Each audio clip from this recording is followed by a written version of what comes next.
Hello everyone, welcome back to BBR English. Here we talk about spoken English and communication challenges faced by Indian working professionals. And in today's video, we're going to talk about how to have a successful telephonic communication in English at your workplace. Now, conversing other people in English, even on telephone, is a very difficult task for a lot of people. And you might wonder why that would happen, because on telephone one does not have to face a person, but it still happens because in a lot of capacity people have to first of all are in a role where they have to convince the other person. For example, a lot of times when people do call, they are calling in terms of sales capacity, and they are doing cold calling, and they do have to be able to speak in fluent English so that people can understand. And the fact that they can't and they have to convince someone else to buy something or purchase something from them can be very, very intimidating. Second of all, even if it's not a sales call and more of a customer service or a due diligence call, the lack of clarity can become very, very frustrating, because when you get people onto the call, very often they're busy, and if you're not able to convey and communicate yourself quite well, then it might come out as a frustrating experience for everyone involved. So being able to communicate with confidence and clarity in spoken English is a must for a lot of working professionals in India.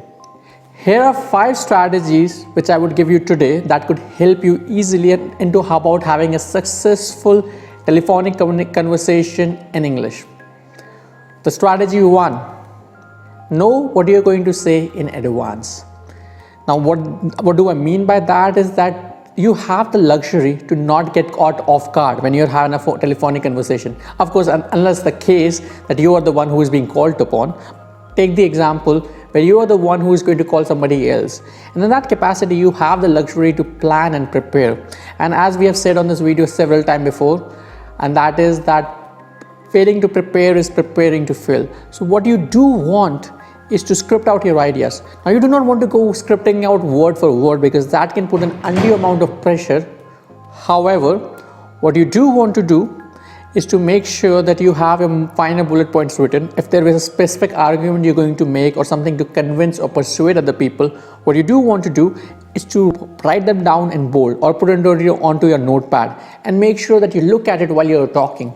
In that sense, you will not be stressed about forgetting what you have to say, and after putting down the call, you'll be like, oh God, I was in such a rush to finish the call that I totally forgot this important point, and now I cannot even call that person back because they are going to be very mad at me. So preparing is going to be your cornerstone in terms of having a successful conversation in English on telephone. The second idea would be to use your non-verbals. Now, you might again wonder, why do you have to use your non-verbals? Because the other person cannot really see you. But the idea really ends up is that when you use your body language, you move your body language, even if there is no one to see, your voice changes accordingly. The voice is able to get the excitement if you are feeling the jittery in your hands, or if you have an open body language, your voice will automatically sound confident compared to if you're just sitting with the drooping hands. It's just a lot more psychological into it. But the point ends up being is, if you're using the non-verbal and using the same facial expressions as you've been using while talking to the other person in person, you will end up having the same amount of vocal fluctuations and vocal variety. And vocal variety is a must when you're talking on a phone, because that's all you have. So you do want to make sure that when you do talk, you're able to use the full range of your voice, and using your non-verbals like you were talking in person just brings out that vocal variety into your conversation. The third big idea is to slow it down a notch. The big idea ends up being is that if you are going to talk onto the phone, then you do want to make sure that you take your time and enunciate and articulate your ideas very well. The biggest problem is specifically in India that you end up going to facing signal issues more often than not. There is going to be background noise coming, and there's going to be back and forth about, excuse me, can you just please repeat what you just said? Oh, I'm so sorry, I did not understood what you just said to me. And there's going to be a lot of pain.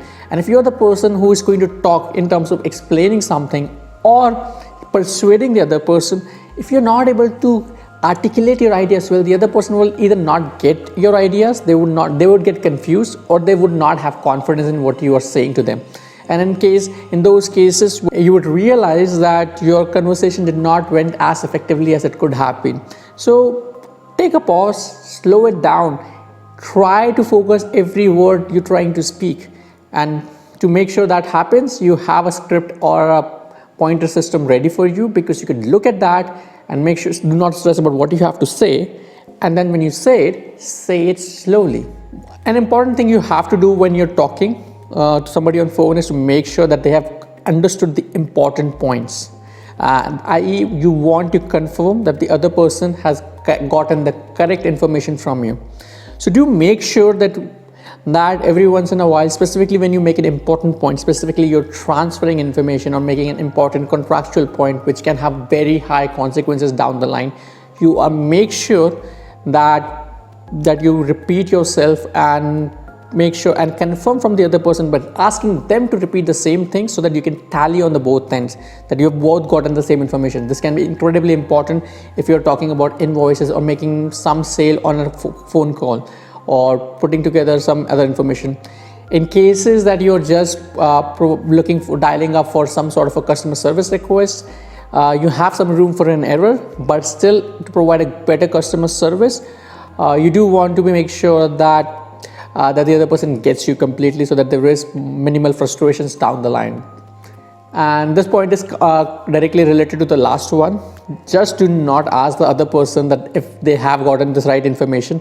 Do confirm on your end as well that the information that is captured by you is also correct. For example, if you're collecting information for filing purposes or some sort of an application on the behalf of the person you are talking to, you do not want to be in an embarrassing situation where you did not understood a minor detail and the application got rejected, or it got delayed by several weeks or months. It all depends what you're filing up for, and that would be an embarrassing situation and source of frustration for everyone involved. Another source of embarrassment could be that if you have an interview schedule and you did not heard the timing right. For example, you had to meet somebody at let's just say 8 a.m. and you heard 8 p.m. or vice versa, and you reached at the wrong time and you end up getting confused and the other party becoming frustrated, and you might actually end up losing your job interview.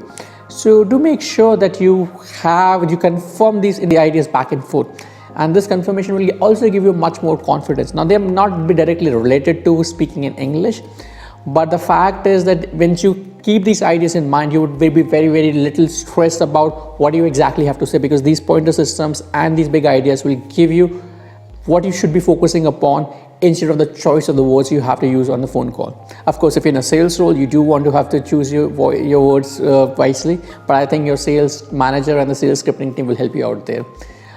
With that said, I hope you enjoyed this video, and if you did, please like, share and subscribe, and turn on the notification icon so that you get notification for every new video that comes out.